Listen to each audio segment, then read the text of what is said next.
ایک میاں بیوی میں ہر وقت لڑائی جھگڑا رہتا تھا۔ جب بھی شوہر کام سے گھر آتا اس کی بیوی ہر وقت اس سے زبان درازی کرتی۔ وہ ہمیشہ سیدھا سوال کرتا لیکن اس کی بیوی ہمیشہ ٹیڑھا جواب دیتی، کیونکہ وہ زبان دراز عورت تھی۔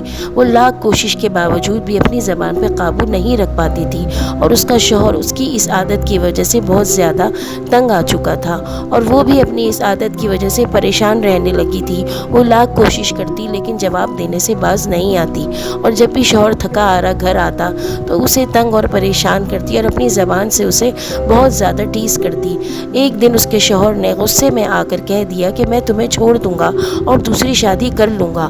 وہ اس پریشانی کے عالم میں کسی پیر بابا کے پاس گئی۔ پیر بابا نے اس سے کہا کہ تم خاموش رہا کرو۔ وہ کہنے لگی کہ میں خاموش نہیں رہ پاتی، آپ مجھے کوئی وظیفہ بتائیں کہ میں چپ رہوں اور میرے گھر کے معاملات ٹھیک ہو جائیں۔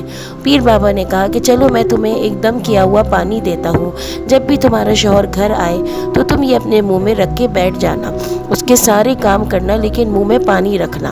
اس طرح اس کی بیوی نے یہی کیا۔ ایک دن گزرا، 2 دن گزرے، 1 ہفتہ اسی طرح گزر گیا۔ ان کے گھر سے کسی کو بھی لڑائی جھگڑے کی آواز نہیں آئی۔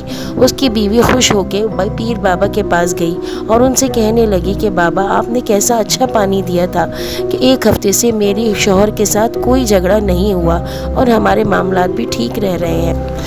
تو پیر بابا نے جواب دیا، بیٹا وہ کوئی پڑا ہوا پانی نہیں تھا، وہ صرف اور صرف وظیفہ یہ تھا کہ تم جب اپنا منہ بند رکھو گی تو تمہارا شوہر ایک دن غصہ کرے گا، دوسرے دن غصہ کرے گا، 1 ہفتے بعد وہ خود بخود خاموش ہو جائے گا۔ جب اسے لگے گا کہ میری بیوی تو لڑ ہی نہیں رہی، زبان ہی نہیں چلا رہی، وہ بیچارہ پھر کیوں لڑے گا تم سے۔ اس پہ اس کی بیوی بہت زیادہ خوش ہوئی اور گھر واپس گئی، اور اسے سمجھ آ گئی تھی کہ اگر 2 آدمی جھگڑا کر رہے ہوں اور 1 آدمی چپ ہو جائے تو لڑائی اپنے آپ ختم ہو جاتی ہے، کیونکہ جو خاموش رہنے والا ہوتا ہے وہی بہترین شخص ہوتا ہے، کیونکہ بولنے سے بہتر ہے خاموشی، اور خاموشی سے بہتر ہے کہ انسان اللہ کا ذکر کر لیا کرے۔